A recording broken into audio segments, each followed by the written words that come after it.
Hi, I brought a friend today to our live session. So this is Tara, and Hello. Tara is a certified health coach, and she is going to be working alongside me now to help take all of the things that we identify when we do labs and talk to people. We identify that they have certain health priorities, and then now we can start implementing things. So I'm super happy that she's joining the team, and you'll be seeing. Good.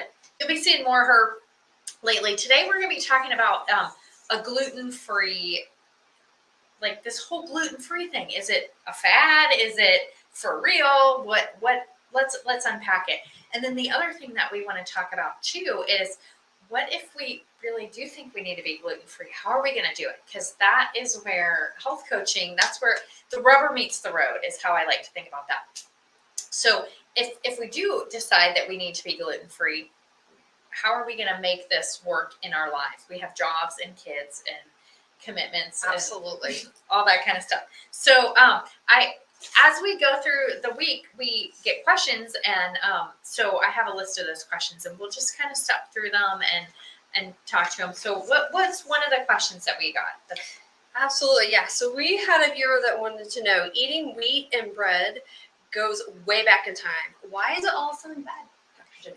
That is a great question. And, I find that people that are a little bit older, so the population that I work with that's say 50, 60, 70, 80 years old, in those age ranges, they're like, I've always eaten bread. Why is it all of a sudden now it's an issue? And I think it's not so much the bread, it's the things that are being done to the wheat, right, that happens before it gets into our system. So a couple of things specifically: genetic modification and hybridization of wheat products. So that means that these companies are taking products and they're breeding them with other types of wheat to make them more disease resistant, drought tolerant, make them produce tons more crops. And those things might be good for farmers' yield and their bottom line, but they're really bad for our digestive system.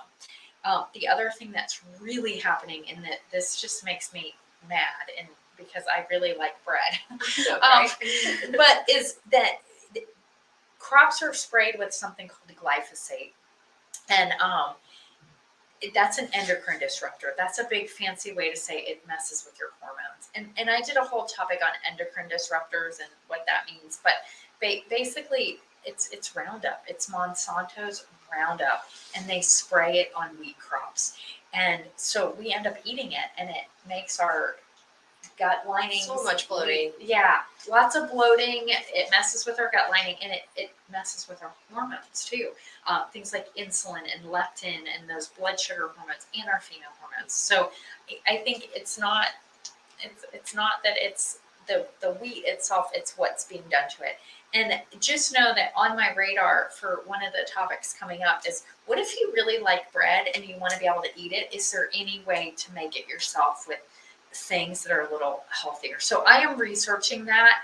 Chime in the comments if you've done any research on that, or you have something that to add value to that discussion, because people do like bread, and using some of those ancient grains you mentioned long ago. There's what I'm looking at is those ancient grains that are not allowed to be genetically modified, and so that's that. Okay, do we have any other questions? Yeah. So a lot of things have changed over here, including wheat, not just Right. things aren't the same anymore. All right. Yeah, there's another great question on here. Wouldn't I be missing out on important nutrients that I need if I don't eat bread and grain foods? Well, that's a good question too. And here's another thing that I always have this conversation with patients is, we're supposed to be eating food. Like that's where we get our nutrients. That's how God made and designed our bodies. So this idea of, like, people that eat one meal a day, okay, for some people that might work, but for most people you need more food than that affords, and nutrients are obviously part of that. And so no. The short answer to that question is, there are a lot of nutrients that you can get other ways that that don't involve bread. So, in fact, bread is like usually what is referred to as an anti-nutrient food, because when they process it and they take the way that most bread is consumed and wheat is consumed is they strip off all the bran. When they bleach and brominate, when you see that and you read the ingredients, you'll see enriched wheat and bleached or whatever. And that means they just take it and they make it fluffier and they make this bread taste better and look better by stripping all the bran off. So that's where all the B vitamins are. And that's why I'm researching the ancient grains to see if is there a way to kind of bring that back, that ancient tradition of bread, because throughout history it was a health food. And now because of the way it's processed with taking off, stripping all that bran off, it makes it really not very healthy. So really, I think you're better focusing on things like good, healthy sources of protein, lots of vegetables, just vegetables, some fruit, because there's a lot of nutrients in fruit as well. Healthy fats, things like coconut and avocado, and non-seed oils like the olive oils and things like that. So I think you can get the nutrients you need that way, and then you miss out on all that other stuff that you don't need when you do bread. Have you ever wondered why does bread not mold? Like that comes from the grocery store. It's all like, the time. Yeah. So like, if you guys ever wondered that, you're looking at this loaf of bread and like, wow, it's been in here for 3 weeks or 5 weeks or however long, and there's not a scrap of mold. That should tell you something right there. Like, do we really want to be eating that? And then here, I'm going to ask you a few questions. Yeah, absolutely. And this is where I love to have Tara weighing in, because she's worked with a lot of people on implementing some of this stuff. We've got a few questions here too. Actually, let's take the questions in the chat first. Yeah, and let's do it. That. So is it better to just stay away from bread so you don't crave it, like go cold turkey? What do you think, Tara? You think? So usually we have patients eliminate some of the most inflammatory foods right off the bat. And although it can be a little hard in the beginning, we give you lots of resources. And so I've never had anybody just like withdraw from bread. Now, sugar is addictive, of course. Yeah, so sugar's a little it different can story. be a little challenging, but yeah, most people do really well because we give you so many resources. You're like, hey, instead of thinking about what you're taking away, here's some things that you can now eat that are new, and focusing on that. So maybe you're focusing on snacks like fruits and vegetables and nuts and pickles, like some of those other options.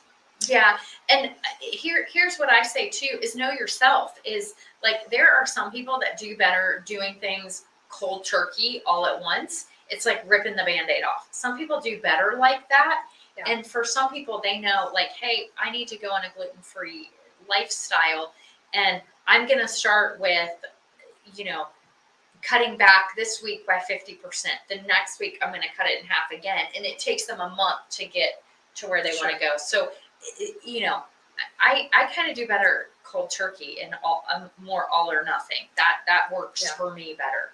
Some people not so much. So that's where coaching also comes in handy too. Is to have somebody asking you those questions like, hey, I think knowing you, this strategy will work better. Absolutely, yeah. Being able to use that past history of your diet with your current situation and bridging it into your life. Absolutely. And then like Tara said, the resources, I think that makes a difference too, because if you're just like, oh, I can't eat wheat, and you're all your focus is on I can't have it, you're missing out on like, well, hey, have you tried this? Because it's really good. Yep. And All some about recipes. Yeah, mindset is great. And another question is organic wheat, is it safer? Ooh. Yes, because sometimes we want to sneak some organic wheat in, but we're not for sure. Is that good or not? Yeah, great question. I have a lot of thoughts on this. I'd love to hear what you think first. Well, sure. I mean, organic wheat, of course, not going to have Roundup in it, right? You would think so, right? But that's the thought, is that if it is organic, it shouldn't be sprayed with glyphosate. But here's what I have found studying this and looking at studies, is that it's not supposed to be, but it is still contaminated. Because they have companies that will put their organic products through testing to say how much glyphosate is in them. And my thought is this is why. Is even though the organic farms don't spray these chemicals on their crops, they're right next door or down the street to a conventional wheat Right. farm, and they're spraying the Roundup, and then the breeze comes by and blows it and drops it right on all their crops.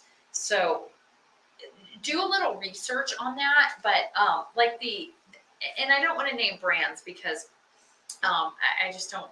I don't want to do that. But there are a couple of well-known organic brands that I know tested really high for glyphosate, and then there's a couple others that didn't because maybe their company is a little more prudent about testing or where their farms are or stuff like that. So do a little bit of homework on that. But even though my experience on that is, even though it should be safe, organic wheat should be better. And generally speaking, I think it is a better choice. Right. I still don't think you're safe from those nasty chemicals that are causing the problem. So Yeah, and I would just circle back to not focusing on what you can't have or trying to replace one standard American diet thing that's not working well for you with just a better, like healthier version, but instead focusing on, hey, how can we really get some nutritional snacks into your lifestyle and make those changes? yeah, good point. It's really this whole thing is mindset.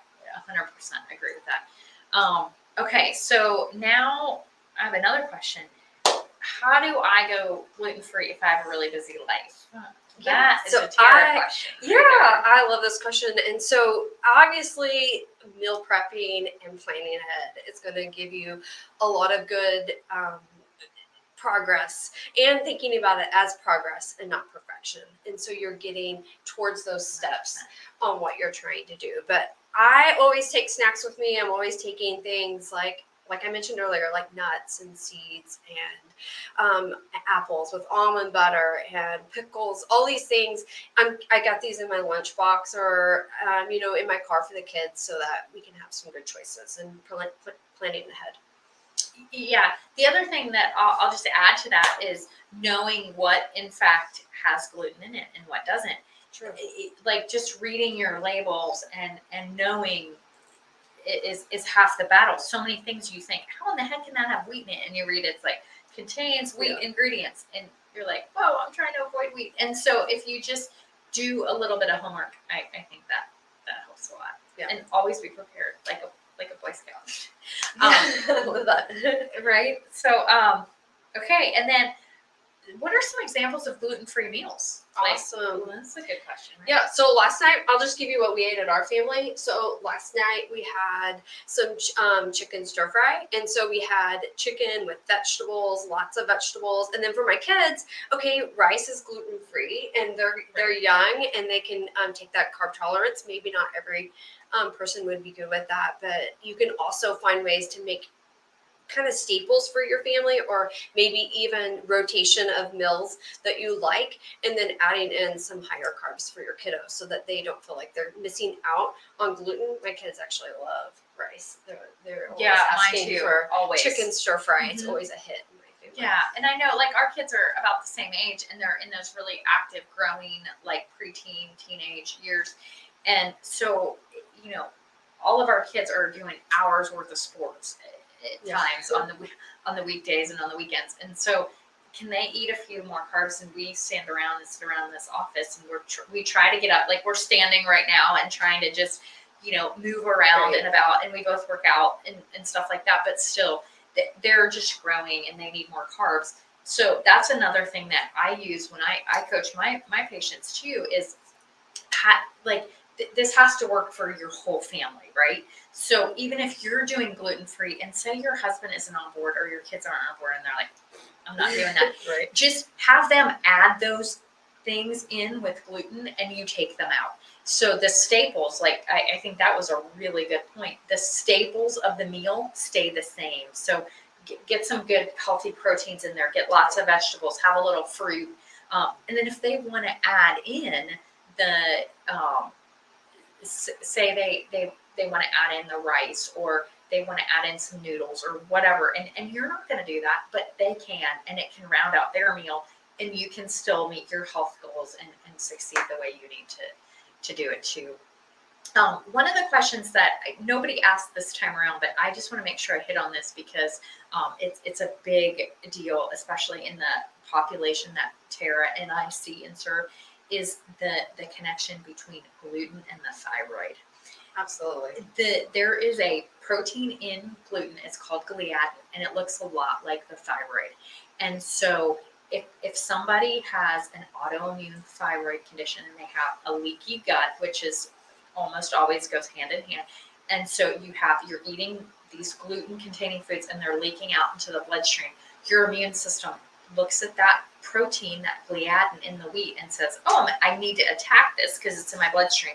And it looks like the thyroid. So it escalates and makes the autoimmune destruction of the thyroid worse. And there was a big study done in 2015 that showed that almost 90% of people, it was like 88 or 89% of people that went gluten-free, if they had autoimmune thyroid problem, Hashimoto's was the condition that they studied and linked this to, felt better. And that's compared to only 44% felt better taking medications. So it was twice as effective at making people feel better with an autoimmune thyroid condition, going gluten-free was, than starting a prescription medication. So the power in that, I don't want to lose that because I think It's huge. it is huge. And so I have that conversation day in and day out. So for me, it's like, there's no way I can put a bunch of gluten in my body because I just see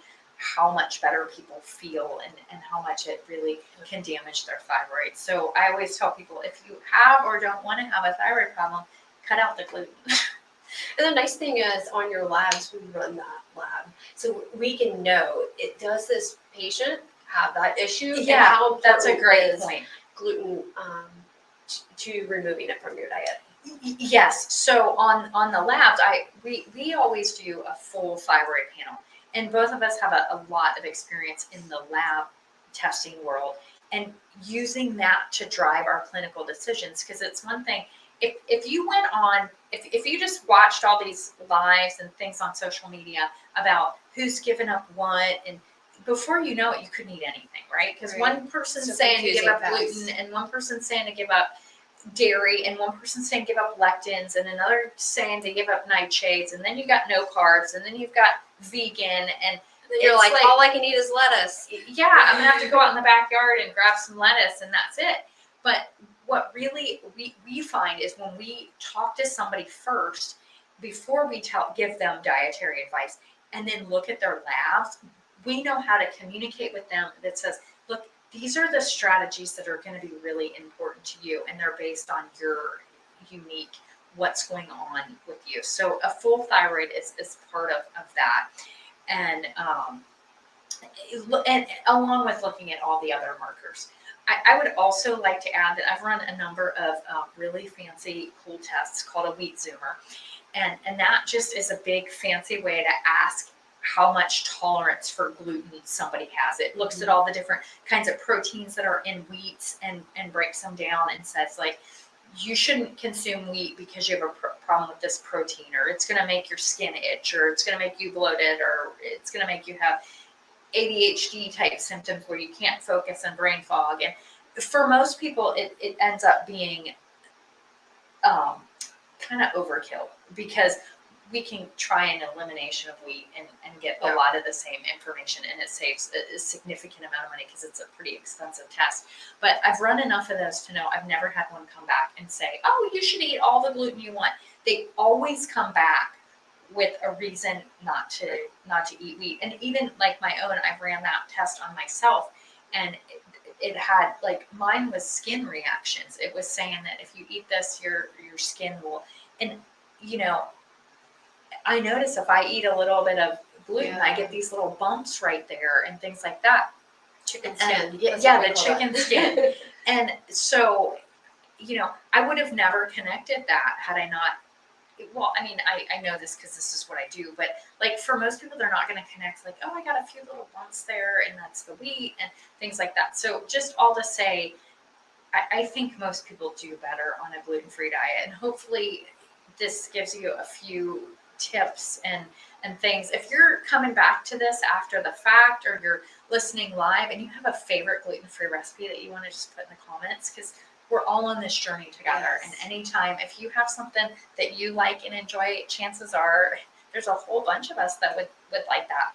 And that's the kind of stuff that Tara and I are working on. And Christy behind the scenes, she won't come on camera with us, but she's the reason you have all those cute little comments in the chat. And Jenny, I love your zucchini chocolate muffin. Oh recipe. yeah, the zucchini chocolate muffin recipe. I'll go back after this is over and we'll put that in there too. And those are kid approved too. I'm just gonna tell you that we test them on our kids. Yeah, we've tested them, and I've tested them on the neighborhood kids too. And you're gonna look at the ingredients in this chocolate zucchini muffin recipe, and you're gonna go like, how has this become a muffin? But it does, and it's really good. You can use any kind of nut butter.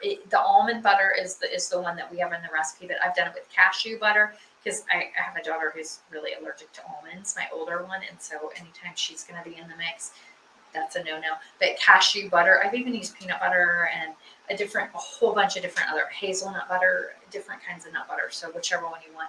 I'll put that in the link. But these are the kind of things that we're looking at, like creating a recipe book and sharing it. And so you'll see all that stuff coming out, hopefully in the not too distant future. We just have to figure out a way to organize it and get it out there. So we're growing and we love that. But those are the things we're working on. So thanks for watching. I hope you got some good ideas, because we sure like to do these things. Yeah, thanks for having me, Jenny. Yeah, I'm glad you were able to join me today.